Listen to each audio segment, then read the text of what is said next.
Facebook চালাই নাকি? তো আমরা এই ফেসবুক থেকে কি পেলাম আজকে সবার থেকে সাক্ষাৎকার নেব, ঠিক আছে? তো প্রথমে শুরু করে আসলাম ভাই দেয়া। আসলাম ভাই, জি ভাই, আপনি এই ফেসবুকে এসে কি পাইছেন ভাই? আমি তো টাকা পাইছি, আমি টাকা পাইছি। এবার রাসেল ভাই, জি ভাই। আপনার পালা, আপনি এই ফেসবুকে এসে কি পাইছেন?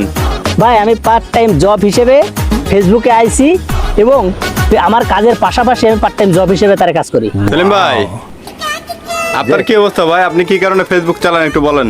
আমি ফেসবুকে আইছি ভাই বিনোদন দেওয়ার জন্য। বেশ, তুই কি কারণে ফেসবুক চালাস? ভাই আমরা সবাই মিলে মনে করেন যে ভিডিও করে, আমি এটা দেখে মজা লই। এবার আপন ভাইয়ের খবর। আপন ভাই, আপনি এই ফেসবুকে এসে কি পাইছেন ভাই? আমি ফেসবুকে এসে ভাই গার্লফ্রেন্ড পাইছি, গার্লফ্রেন্ড। ভাই, জি ভাই, আপনার পালা এবার, আপনি এই ফেসবুকে এসে কি পেয়েছেন ভাই?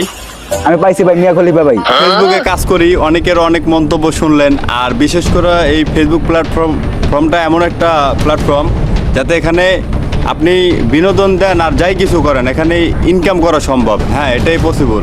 আর আপনারা যারা ফেসবুকে কন্টেন্ট বানান, অবশ্যই আপনারা প্রতিনিয়ত কাজ করেন, ইনশাল্লাহ একদিন না একদিন সফলতা পাবেন, ইনশাল্লাহ। ইনশাল্লাহ।